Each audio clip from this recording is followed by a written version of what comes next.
Earth's magnetism. ഇന്നത്തെ class നമ്മൾ പഠിക്കാൻ പോകുന്നത് എർത്തിൻ്റെ മാഗ്നറ്റിസത്തിനെ കുറിച്ചാണ്. അപ്പോൾ എർത്തിൻ്റെ magnetic field of earth arise ചെയ്യുന്നത് എർത്തിൻ്റെ ഔട്ടർ കോറിലുള്ള മെറ്റാലിക് ഫ്ലൂയിഡ്സിൻ്റെ കൺവെക്റ്റീവ് മോഷൻ മൂലം ഒരു ഇലക്ട്രിക്കൽ കറണ്ട് ഫോം ചെയ്യും. അതുമൂലമാണ് എർത്തിൻ്റെ മാഗ്നറ്റിക് ഫീൽഡ് ഉണ്ടാകുന്നത്. എന്താ പറഞ്ഞത്? എർത്തിൻ്റെ മാഗ്നറ്റിക് ഫീൽഡ് അറൈസ് ചെയ്യുന്നത് എങ്ങനെയാണ്? It is arise due to electrical currents produced by the convective motion of metallic fluids എവിടെയുള്ള ഔട്ടർ കോർ ഓഫ് എർത്തിൻ്റെ ഔട്ടർ കോറിലുള്ള മെറ്റാലിക് ഫ്ലൂയിഡ്സിൻ്റെ കൺവെക്റ്റീവ് മോഷൻ മൂലം എന്തുണ്ടാവും? ഇലക്ട്രിക്കൽ കറണ്ട് ഉണ്ടാകും. അതുമൂലമാണ് എർത്തിനൊരു മാഗ്നറ്റിക് ഫീൽഡ് ഉണ്ടാകുന്നത്. ആ എഫക്റ്റിന് പറയുന്ന പേരാണെന്ത്? ഡൈനാമോ എഫക്റ്റ് എന്ന് പറയാം. അപ്പോൾ എർത്തിൻ്റെ മാഗ്നറ്റിക് ഫീൽഡിന് കാരണമായിട്ടുള്ള എഫക്റ്റിന് പറയുന്ന പേരാണ് ഡൈനാമോ എഫക്റ്റ്. ഡൈനാമോ എഫക്റ്റ് എന്ന് പറഞ്ഞാൽ എന്താണ്? എർത്തിൻ്റെ ഔട്ടർ കോറിലുള്ള മെറ്റാലിക് ഫ്ലൂയിഡ്സിൻ്റെ കൺവെക്റ്റീവ് മോഷൻ്റെ ഫലമായിട്ട് അവിടെ എന്ത് ഡെവലപ്പ് ചെയ്യും? ഇലക്ട്രിക്കൽ കറൻറ്റ്സ് ഉണ്ടാകും. ആ ഇലക്ട്രിക്കൽ കറൻറ്റ്സ് ആണ് എർത്തിനൊരു മാഗ്നറ്റിക് ഫീൽഡ് ഉണ്ടാക്കുന്നത്. ഇനി അതേപോലെ തന്നെ എർത്തിൻ്റെ മാഗ്നറ്റിക് ഫീൽഡ് ലൈൻസ് എന്ന് പറയുന്നത് ഒരു മാഗ്നറ്റിക് ഡൈപോളിന്റെ ഫീൽഡ് ലൈൻസിന് റിസംബിൾ ആണ്. പക്ഷേ എർത്തിൻ്റെ മാഗ്നറ്റിക് നോർത്ത് ആൻഡ് സൗത്ത് പോളും, അതായത് എർത്തിൻ്റെ നോർത്ത് പോളിനെയും മാഗ്നറ്റിൻ്റെ നോർത്ത് പോളിനെയും സൗത്ത് പോളിനെയും കണക്ട് ചെയ്യുന്ന ഒരു വെർട്ടിക്കൽ പ്ലെയിൻ ഉണ്ട്. അതിനെ നമ്മൾ പറയുന്ന പേരാണ് മാഗ്നറ്റിക് മെറിഡിയൻ എന്നും. അതേപോലെ ജിയോഗ്രാഫിക് നോർത്ത് ആൻഡ് സൗത്തിനെ കണക്ട് ചെയ്യുന്ന ഒരു വെർട്ടിക്കൽ പ്ലെയിൻ ഉണ്ട്. അതിനാണ് ജിയോഗ്രാഫിക് മെറിഡിയൻ എന്ന് പറയുന്നത്. അപ്പോൾ രണ്ട് തരത്തിലുള്ള പ്ലെയിൻ ഉണ്ട്. ജിയോഗ്രാഫിക് മെറിഡിയനും ഉണ്ട്, മാഗ്നറ്റിക് മെറിഡിയൻ ഉണ്ട്. ജിയോഗ്രാഫിക് മെറിഡിയൻ ഇത് നമ്മൾ ടോപ്പ് വ്യൂ നോക്കുമ്പോഴാണ് ഇതെന്ന് പറയുന്നത് ഒരു സ്ട്രെയിറ്റ് ലൈൻ പോലെ തോന്നുന്നത്. Actually it is A vertical plane connecting geographic north Paul and geographic south Paul. Similarly there is a vertical plane connecting magnetic north pole and magnetic south pole, but these two vertical planes do not coincide. അതായത് ഈ രണ്ട് vertical planes എന്ത് ചെയ്യില്ല? Coincide ചെയ്യില്ല. അവിടെ ഒരു angle variation അതെന്ന് പറയുന്നത് 11.3 ഡിഗ്രി ആയിരിക്കും. ഇനി നമ്മൾ എർത്തിൻ്റെ മാഗ്നറ്റിക് ഫീൽഡ് ലൈൻസ് ഒബ്സർവ് ചെയ്യുകയാണെങ്കിൽ മാഗ്നറ്റിൻ്റെ ഫീൽഡ് ലൈൻസിന് വ്യത്യാസമായിട്ട് എർത്തിൻ്റെ ഫീൽഡ് ലൈൻസ് വരുന്നത് നോർത്തിലേക്ക് ഫീൽഡ് ലൈൻസ് വരുന്നതായിട്ടും സൗത്തിൽ നിന്ന് ഫീൽഡ് ലൈൻസ് ലീവ് ചെയ്യുന്നതായിട്ടുമാണ് നമുക്ക് കാണാൻ പറ്റുന്നത്. എന്നാൽ മാഗ്നറ്റിൻ്റെ കേസിൽ എങ്ങനെയാണ്? മാഗ്നറ്റിൻ്റെ നോർത്ത് പോളിൽ നിന്ന് ഫീൽഡ് ലൈൻസ് സ്റ്റാർട്ട് ചെയ്ത് സൗത്ത് പോളിൽ ഫീൽഡ് ലൈൻസ് എന്ത് ചെയ്യും? എന്നാൽ എർത്തിൻ്റെ കേസിൽ നമ്മൾ നോക്കുമ്പോൾ നോർത്തിലേക്ക് ഫീൽഡ് ലൈൻസ് വരുന്നതായിട്ടും സൗത്തിൽ നിന്ന് ഫീൽഡ് ലൈൻസ് ലീവ് ചെയ്യുന്നതായിട്ടും കണ്ടു. അപ്പോൾ അവിടെയുള്ള വേരിയേഷൻ എന്ന് പറഞ്ഞാൽ ആക്ച്വലി നമ്മൾ ബാർ മാഗ്നറ്റിൻ്റെ നോർത്ത് പോൾ എന്ന് വിളിക്കുന്നത് എന്താണ്? നോർത്തിലേക്ക് പോയിന്റ് ചെയ്തിരിക്കുന്നതിനെയാണ് എന്തെന്ന് വിളിച്ചത്? നോർത്ത് പോൾ എന്ന് വെച്ചാൽ ആക്ച്വലി അത് എന്തുപോലെ ബിഹേവ് ചെയ്യും? സൗത്ത് പോളിനെ പോലെയും. അതേപോലെ സൗത്തിലേക്ക് പോയിന്റ് ചെയ്തേക്കുന്നതിനാണ് സൗത്ത് പോൾ എന്ന് വിളിച്ചത്. ബട്ട് ആക്ച്വലി അത് ഏതുപോലെയാണ് ബിഹേവ് ചെയ്യുന്നത്? നോർത്ത് പോൾ പോലെയുമാണ് ബിഹേവ് ചെയ്യുന്നത്. ഏതിൻ്റെ കേസിൽ? എർത്തിൻ്റെ കേസിൽ നമ്മൾ ഫീൽഡ് ലൈൻസ് ഒബ്സർവ് ചെയ്യുകയാണെങ്കിൽ നോർത്ത് നിന്ന് നമ്മൾ പോയിന്റ് ചെയ്തെടുത്തേക്ക് എന്താണ് വരുന്നത്? ഫീൽഡ് ലൈൻസ് വരുന്നതായിട്ടും സൗത്ത് നിന്ന് പോയിന്റ് ചെയ്തെടുത്തേക്ക് ഫീൽഡ് ലൈൻസ് ലീവ് ചെയ്യുന്നതായിട്ടും കാണുന്നു. നമ്മൾ പറഞ്ഞു ഒരു ബാർ മാഗ്നറ്റിൻ്റെ നോർത്തിൽ നിന്ന് ഫീൽഡ് ലൈൻസ് സ്റ്റാർട്ട് ചെയ്ത് സൗത്തിൽ വന്ന് എൻഡ് ചെയ്യുന്നല്ല സൗത്തിലേക്ക് പോകും എന്നാണ് പറഞ്ഞത്, ഔട്ട് സൈഡ്. അപ്പോൾ നമ്മൾ ഈ ബാർ മാഗ്നറ്റിൻ്റെ നോർത്ത് പോൾ സൗത്ത് പോളിന് പേര് കൊടുത്ത് നോർത്തിലേക്ക് പോയിന്റ് ചെയ്യുന്നതാണ് നോർത്ത് പോൾ എന്നാണ് പറഞ്ഞത്. ആക്ച്വലി അതെന്ന് പറയുന്നത് ബാർ മാഗ്നറ്റിൻ്റെ സൗത്ത് പോളിനെ പോലെ ബിഹേവ് ചെയ്യും. അതേപോലെ സൗത്തിലേക്ക് പോയിന്റ് ചെയ്തിരിക്കുന്നത് ഏതുപോലെ ബിഹേവ് ചെയ്യും? ബാർ മാഗ്നറ്റിൻ്റെ നോർത്ത് പോൾ പോലെയും ബിഹേവ് ചെയ്യും. അപ്പോൾ എർത്തിൻ്റെ മാഗ്നറ്റിസത്തിന് കാരണമായിട്ടുള്ള എഫക്റ്റാണ് ഡൈനാമോ എഫക്റ്റ്. ഡൈനാമോ എഫക്റ്റ് എന്ന് പറഞ്ഞാൽ എന്താണ്? എർത്തിൻ്റെ ഔട്ടർ കോറിലെ മെറ്റാലിക് ഫ്ലൂയിഡ്സിന്റെ കൺവെക്റ്റീവ് മോഷന്റെ ഫലമായിട്ട് ഇലക്ട്രിക്കൽ കറന്റ് പ്രൊഡ്യൂസ് ചെയ്യുന്നതാണ് എന്തെന്ന് പറയുന്നത്? എർത്തിൻ്റെ മാഗ്നറ്റിക് ഫീൽഡ് എന്ന് പറയുന്നത്. അടുത്തത് elements of earth's magnetic field. എർത്തിൻ്റെ മാഗ്നറ്റിക് ഫീൽഡിന്റെ എലമെന്റ്സിനെ കുറിച്ചാണ് പറയുന്നത്. ഒന്നാമത്തത് ആംഗിൾ ഓഫ് ഡിക്ലിനേഷൻ, രണ്ട് ആംഗിൾ ഓഫ് ഡിപ്പ് അല്ലെങ്കിൽ ഇൻക്ലിനേഷൻ, മൂന്നാമത്തത് horizontal component of earth's magnetic field. അപ്പോൾ എർത്ത് മാഗ്നറ്റിക് ഫീൽഡിന്റെ 3 എലമെന്റ്സ് ആണ് angle of declination, angle of dip അല്ലെങ്കിൽ ഇൻക്ലിനേഷൻ, മൂന്നാമത്തെ horizontal component of earth's magnetic field. Angle of declination എന്ന് പറഞ്ഞാൽ നമ്മൾ നേരത്തെ പറഞ്ഞു ജിയോഗ്രാഫിക് മെറിഡിയനും മാഗ്നറ്റിക് മെറിഡിയനും. ജിയോഗ്രാഫിക് മെറിഡിയൻ എന്ന് പറഞ്ഞാൽ എന്താണ്? vertical plane connecting geographic north and south. Magnetic meridian is a vertical plane connecting magnetic north and south. അപ്പോൾ ആ രണ്ട് വെർട്ടിക്കൽ പ്ലെയിനും തമ്മിൽ ഒരു ആംഗിൾ വേരിയേഷൻ ഉണ്ട്. അതിനെ പറയുന്ന പേരാണ് എന്ത്? Angle of declination. അപ്പോൾ angle between geographic meridian and magnetic meridian, അതിനെ പറയുന്നതാണ് ആംഗിൾ ഓഫ് ഡിക്ലിനേഷൻ. ഇനി ഒരേ ഡിക്ലിനേഷനുള്ള പ്ലേസസിനെ കണക്ട് ചെയ്യുന്ന ലൈനിനെ പറയുന്ന പേരാണ് ഐസോഗോണിക് ലൈൻസ് എന്ന് പറയും. അപ്പോൾ ഐസോഗോണിക് ലൈൻസ് എന്ന് പറഞ്ഞാൽ എന്താണ്? ഒരേ ഡിക്ലിനേഷനുള്ള പ്ലെയിൻസിനെ കണക്ട് ചെയ്യുന്ന ലൈനിനെ പറയുന്ന പേരാണ് ഐസോഗോണിക് ലൈൻസ് എന്ന് പറയാം. ഇനി അടുത്തത് ഡിപ്പ് അല്ലെങ്കിൽ ഇൻക്ലിനേഷൻ. അപ്പോൾ എർത്തിന്റെ മാഗ്നറ്റിക് ഫീൽഡാണ് ഇത്. അപ്പോൾ അതിന് ഒരു രണ്ട് കമ്പോണൻസ് വരും. ഒരു ഹൊറിസോണ്ടൽ കമ്പോണൻറ്റ് വരും, വെർട്ടിക്കൽ കമ്പോണൻറ്റ് വരും. അപ്പോൾ എർത്തിൻ്റെ ഹൊറിസോണ്ടൽ കമ്പോണൻറ്റുമായിട്ട് മാഗ്നറ്റിക് ഫീൽഡ് മേക്ക് ചെയ്യുന്ന ആംഗിളിനെ പറയുന്ന പേരാണ് ഡിപ്പ് എന്ന് പറയാം, അല്ലെങ്കിൽ ഇൻക്ലിനേഷൻ. അപ്പോൾ dip or inclination is the angle between horizontal component of first magnetic field and magnetic ബിയും ബി എച്ചും തമ്മിലുള്ള ആംഗിളിനെയാണ് എന്തെന്ന് പറയുന്നത്? ഡിപ്പ് എന്നത്. ഇനി ഡിപ്പിന് മാക്സിമം വാല്യൂ വരുന്നത് പോൾസിലാണ്. അത് എത്രയാണ്? 90 ഡിഗ്രിയാണ്. ഡിപ്പിന് 0 വാല്യൂ വരുന്നത് എവിടെയാണ്? ഇക്വേറ്ററിലാണ്. ഇനി ഒരേ ഡിപ്പുള്ള പ്ലേസസിനെ കണക്ട് ചെയ്യുന്ന ലൈൻസിനെ പറയുന്ന പേരാണ് ഐസോക്ലിനിക് ലൈൻസ് എന്ന് പറയും. ഇനി 0 ഡിപ്പുള്ള പ്ലേസസിനെ കണക്ട് ചെയ്യുന്ന ലൈനിനെ പറയുന്ന പേരാണ് മാഗ്നറ്റിക് ഇക്വേറ്റർ എന്ന് പറയും. അപ്പോൾ ഡിപ്പിന്റെ കാര്യം പറഞ്ഞുകൊണ്ട് തന്നെ ഡിക്ലിനേഷനും മാക്സിമം വരുന്നത് പോൾസിലും മിനിമം വരുന്നത് ഇക്വേറ്ററിലുമായിരിക്കും. ഇനി ബി എച്ച് എന്ന് പറഞ്ഞാൽ എർത്തിന്റെ ഹൊറിസോണ്ടൽ കമ്പോണന്റിനെയാണ് നമ്മൾ എന്താ പറയുക ബി എച്ച് എന്ന് പറയുന്നത്. അപ്പോൾ ബി എച്ചിന്റെ വാല്യൂ നമുക്ക് ഇവിടുന്ന് എങ്ങനെ എഴുതാം? B H equal to B cos delta എന്ന് എഴുതിക്കൂടായോ? അതായത് ബിയുടെ കോസ് വാല്യൂ. ഇപ്പൊ B H equal to B cos delta ആണെന്ന് പറയാം അല്ലേ?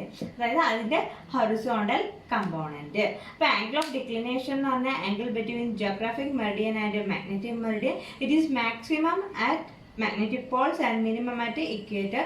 The lines connecting the places having same declination is called isogonic lines.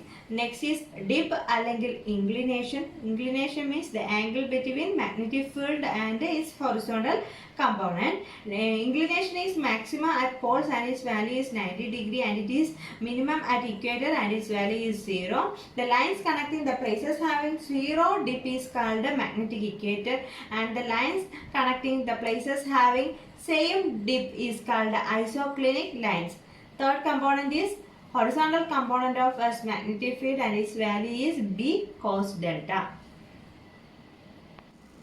അപ്പോൾ മൂന്നാമത്തെ കമ്പോണന്റ് ആണ് horizontal component of earth magnetic field. അത് നമ്മൾ നേരത്തെ പറഞ്ഞു ബി എച്ച് എന്ന് പറഞ്ഞാൽ ബി കോസ് ഡെൽറ്റയാണ്. അതേപോലെ അതിനൊരു വെർട്ടിക്കൽ കമ്പോണന്റ് ഉണ്ട്, അത് നമുക്ക് B equal to B sine delta എന്ന് എഴുതാം. ഇനി അതേപോലെ പോൾസിലെ ഇക്വേറ്ററിലും ബി എച്ചിന്റെ വാല്യൂ കണ്ടുപിടിക്കാൻ പറഞ്ഞാൽ ബി എച്ച് എന്ന് പറഞ്ഞാൽ ഡെൽറ്റ ഡിപ്പിന്റെ വാല്യൂ പോൾസിൽ എത്രയാണ്? 90 ഡിഗ്രിയാണ്. അപ്പോൾ കോസ് 90 എന്ന് പറയുന്നത് 0 ആണ്. അപ്പോൾ ബി എച്ചിന്റെ വാല്യൂ 0 ആയിരിക്കും എവിടെ?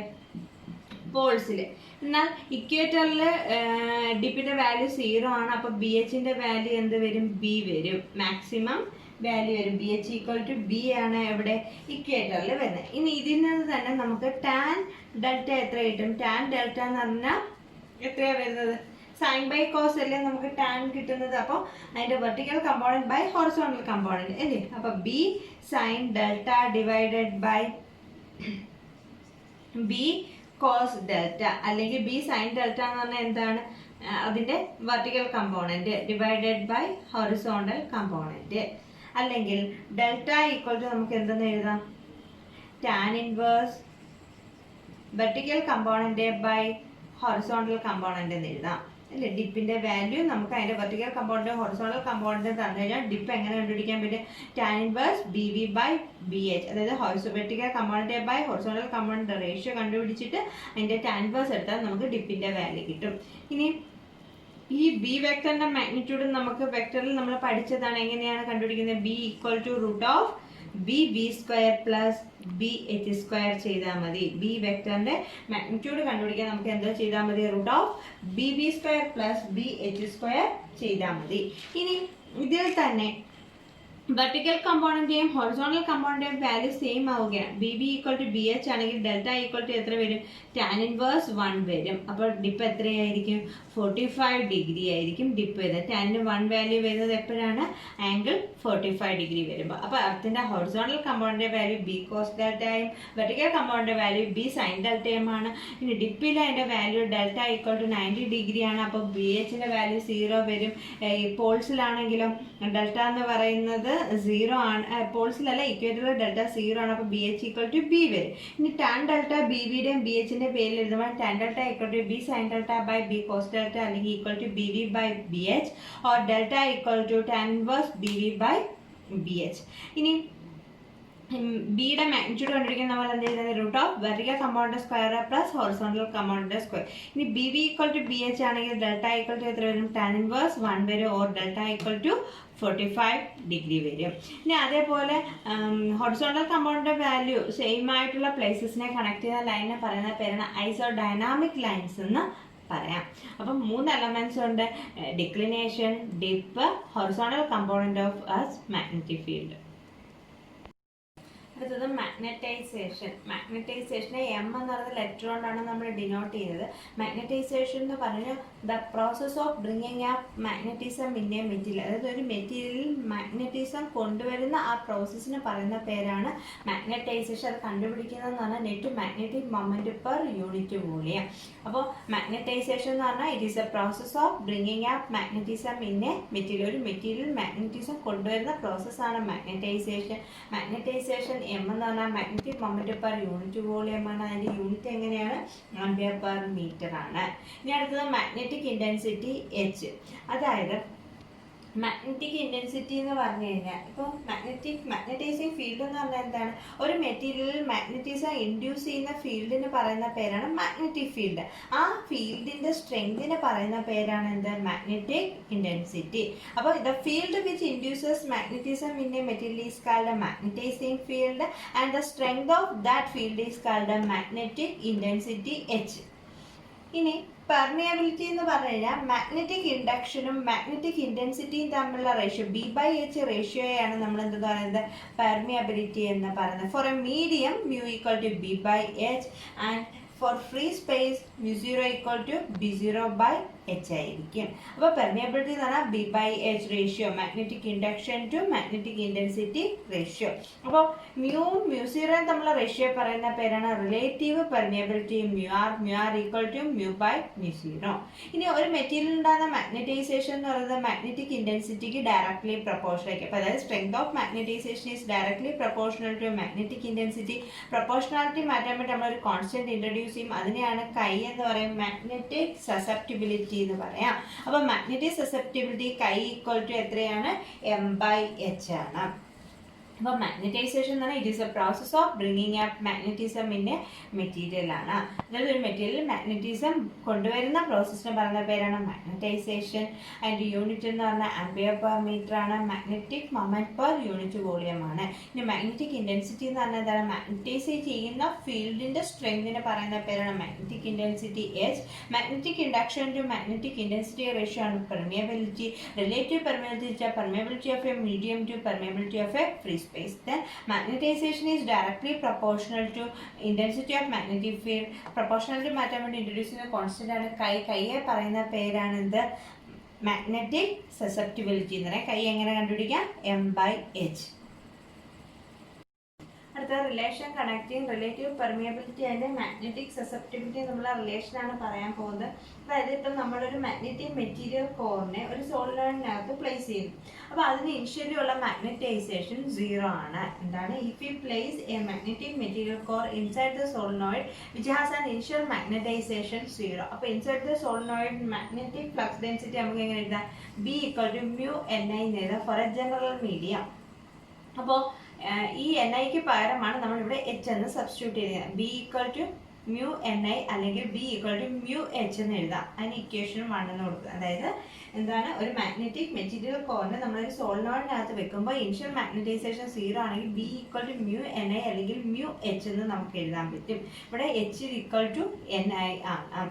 ഇനി മറ്റൊരു രീതിയിൽ നമ്മൾ എന്ത് ചെയ്യുന്നു, ഈ മെറ്റീരിയലിനെ മാഗ്നറ്റൈസ് ചെയ്യുമ്പോൾ അതിനൊരു മാഗ്നറ്റൈസേഷൻ കിട്ടുന്നു M. ഇനിഷ്യലി ഉള്ള മാഗ്നറ്റൈസേഷൻ ഇന്റൻസിറ്റി എന്ന് പറയുന്നത് μ0H ആണ്.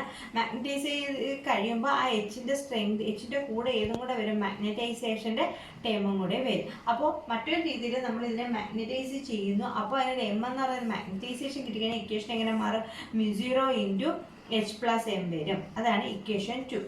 അപ്പോൾ ആദ്യം ഈ 0 മാഗ്നറ്റൈസേഷൻ ആയിരുന്നപ്പോൾ ഇക്വേഷനാണ് B equal to μH. അതിനൊരു ഹാവിങ് മാഗ്നറ്റൈസേഷൻ വരുമ്പോഴേക്കും ആദ്യം നമ്മളൊരു മീഡിയം ഇല്ലാതെയുള്ള ഇക്വേഷൻ μ0H, മാഗ്നറ്റൈസേഷൻ വരുമ്പോൾ അതിൻ്റെ കൂടെ ആ ടേമും കൂടെ ആഡ് ചെയ്യും. അപ്പോൾ ഇക്വേഷൻ എങ്ങനെ വരും, μ0 × H+M വരും. അപ്പോൾ ഈ equation 1 and 2 left side same ആണ്. അപ്പോൾ റൈറ്റ് സൈഡ് നമ്മൾ ഇക്വേറ്റ് ചെയ്യുന്നു μH equal to μ0H+M എന്ന് എഴുതാം. ഇനി മ്യൂവിനെ ഇൻ ടേംസ് ഓഫ് റിലേറ്റീവ് പെർമിയബിലിറ്റിയിൽ എഴുതുമ്പോൾ മ്യൂ0 mu R H equal to മ്യൂ0 ഇതിന് രണ്ടിന്ന് നമ്മൾ എച്ച് കോമൺ എടുക്കുക H into 1 plus M by H എന്ന് എഴുതാം. എച്ച് കോമൺ എടുത്ത് കഴിയുമ്പോൾ ഇവിടെ 1 ഉള്ളൂ, ബാക്കി എം ബൈ എച്ച്. അപ്പോൾ ഇവിടെ ലെഫ്റ്റ് സൈഡിൽ ഒരു മ്യൂ0 എച്ച് ഉണ്ട്, ഇവിടെ ഒരു മ്യൂ0 എച്ച് ഉണ്ട്, ക്യാൻസൽ ആയി പോകും. ബാക്കി mu R equal to 1 plus M by H. M by H ratio എന്ന് പറഞ്ഞാൽ കൈ അല്ലേ, അതായത് നമ്മൾ നേരത്തെ പറഞ്ഞായിരുന്നു magnetisation M is directly proportional to H or M equal to chi M into H, where chi m is the magnetic susceptibility, chi m equal to m by h. അപ്പോൾ mu ആറും chi m തമ്മിലുള്ള relation എങ്ങനെയാണ്? Mu R equal to 1 plus chi m ആണ്. ഇതാണ് relation connecting mu R and chi m.